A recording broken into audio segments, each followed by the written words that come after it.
Toujours dans votre actu du jour de ce 7 avril 2025 sur VIP People TV suñu jógee ci Abdou Nguer dañuy dem seeti ji l'ancien ministre de la jeunesse Pape Malick Ndour ginnaaw nag bi nga xamante ni am na feneen foo xamante ni ci discours am daal dina woote daal li nga xamante ne mooy concertation jëmale ko daal ci wàllu dialogue pour ñu toog waxtaan kii di Pape Malick Ndour dafa mel ni moom daal dina tontu kii di président Bassirou Diomaye Faye jëmale ko daal ci dialogue bi nga xamante ne daal mi ngi koy woote dafa mel ni Pape Malick d'accordul ci li nga xamante ne tey ci mi ngi koy woote ndaxte ki gëmul woon dialogue démb ki ñu doon woo démb nga ne doo toog dialogue lan moo waral tey nga dem toog ci bopp réew mi pare nga bëgg a woo ñi nga xamante ni démb dañ la woo nga bañ ba noppi tey bëgg a dialoguer ak ñoom nañu déglu ci la réaction de Pape Malick Ndour. Ousmane Sonko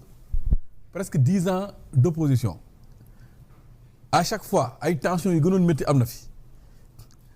ba nit ñi di woote dialogue ba sax président Macky Sall woote dialogue quel a été son comportement xam nga moom il est très mal placé pour appeler au dialogue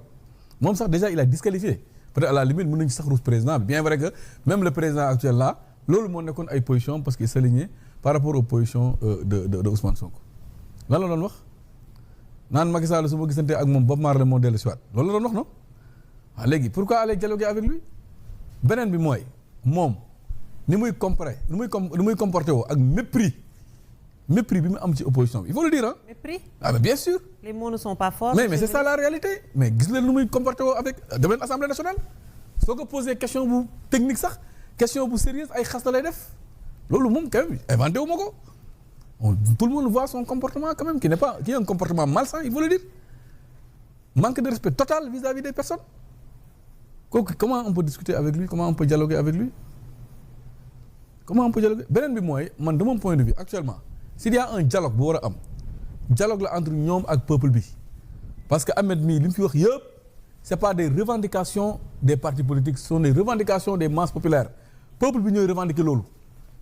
wax naa la sànq maire bi jaay caaf maire bi doon liggéey Auchan maire bi doon liggéey wala grand bi doon liggéey wala jeune bi doon liggéey ci total bi mais ñooñu c'est pas forcément les partis politiques ñoom ñoo leen di représenter ah déedéet ñoom su akkee dafa am lu ñu wax peuple bi dañ ko war a waxal ñun aussi de mon point de vue ñun suñu amee ay comptes ñuy rendre wala ñu war a discuter pour leeral leen mooy li ñuy def nii mooy peuple bi la ñuy waxal donc man de mon point de vue c'est vrai j'ai vu FDR je sais pas ñoom ñi nga xam ne ñoom ñoo ko proposé et je sais que ça engage mon parti parce que ñun on est partie intégrante mais man je m'attends à voir d'abord les termes de référence d'un soi-disant wala d'un probable dialogue entre l'opposition bi ak pouvoir bi de mon point de vue mais vraiment moi je pense qu'il y a des préalables affaire loi d'amnistie bii c'est des choses yoo xam ne de mon point de vue war nañ ko xoolaat bu baax a baax a baax a baax a baax. alors am na assemblée oui. donc pour vous dire honnêtement pour répondre concrètement à votre question Néné Aïcha de mon point de vue simplement dialogue jaru ko ñoom lañ leen fal 1 an lañ fi def ñoom ñoo waxoon ñoom seen bopp soxlawuñu état de grâce soxlawuñu dara ñun suñu jàppee suñu njàmbur sax ñun toog nga invité ñu ñëwuñu pour des raisons personnelles ñu ne ñun ñu ngoog daw nañ ñemewuñu wax ñemewuñu génn am nañu ñun jël nañu option bu leen fàttaliku bu leen fàtte yéen ñii journaliste ngeen bu ñu perdre pouvoir bi ñaata temps ngeen am ay difficultés sax pour joindre ñu pour ñu mën a ñëw ci émission parce que on a préféré les mettre à l'aise loolu yéen mën nga ko témoigner et chaque fois on vous répondait en vous disant que ba ñii sénégalais ñoom la ñu wóolu nañu jël recul bàyyi leen ñu xool ak sénégalais yi mais mépris total ils sont où ra dem nañ ñemewuñu wax ku fi wax ñu jàppale parce que ay sàcc yu mag lañ di taxal nit ñi naan noo tukki nañu daw nañu Pape Malick Ndour gis nañ ko ci frontière diggante Sénégal ak Guinée Bissau Pape Malick Ndour daw na ñaata yoon ngeen ko dégg léegi ñu génn di wax ñun léegi pour taxal askan bi tey soo leen laajee ils vont interpréter notre posture non pas comme une posture digne comme une posture d'un Sénégalais qui a quelque chose à dire ci liy xew ci réew mi parce que dañ ci am droit dañ ci am sax devoir et obligation à la limite mais ils disent ils sont obligés de parler parce que dañu tiit lu ñu tiit fii lu ñuy ragal ils ont diabolisé les gens wax naa ko démb barki démb xaw ma dañu diaboliser def ay fen wax ay wax yu ñaaw taxal nit ñi fexe ba Sénégalais sax duñu déglu man am na benn histoire bu ma ciy nettali barki démb am na benn waaye bu mu ne dama toogoon ak sama benn cousin muy werante ne Pape Malick il est convaincu que il n'a même pas le bac parce que tellement les gens ils ont insulté tellement ils ont menti aux Sénégalais tellement ils nous ont diabolisé pour bañ sax Sénégalais yi dégluñu. Vous avez été accusé de recruteur de nervis également. mais lu nekk yaa ngi dégg mais lu nekk alors que c'est faux alors que c'est des mensonges alors que dara nekk ci dëgg. alors loolu yëpp pour mu leeroon il fallait que ñu situer les responsabilités. mais bien sûr moo tax d'ailleurs ñu taxaw fii ne nañ il faut que ñu remettre en cause la loi d'amnistie moi dans un chapitre purement personnel bien sûr parce que comme je l'ai dit j'ai envie d'en découdre avec eux j'ai envie moi de laver mon honneur oui de laver mon honneur parce que ñaata yoon la ñu taxaw fii wax loolu mais les Sénégalais commencé nañu gëstu commencé nañu xam ne nii ay waxu ay waxu naxa sa xën na nga doon wax ay wax yoo xam ne tegul ci yoon tegul ci dëgg donc voilà toutes ces questions yoo xam ne ça nous interpelle donc s'il y a dialogue aujourd'hui c'est entre ñun ak peuple pour Sénégalais yi xam parce que Sénégalais aussi dafuñu ñu ngi commencé di yeewu ñu ngi commencé di déglu soo waxee sax d'ailleurs pour wane ne ñoom seen violence ñoom pour nga mën a comprendre ñoom seen état d'esprit sànq maa ngi gis journal Soleil qui se pose des questions sur l'opposition mais je voudrais dire au journal du Soleil que opposant bu muy xaar du ñun du ñu toj ñun du ñu saaga du ñu fenal ay nit du ñu yàq ay gor journal Soleil ku ko jiite ak ña fa ne dañ leen formaté ci opposition nii la opposition saaga la xas la yàq der ñun bu ñuy wax ba léegi balaa maa dee ñu naan wooye Ousmane Sonko su waxee les gens répondent par des insultes c'est faux les gens répondent par des idées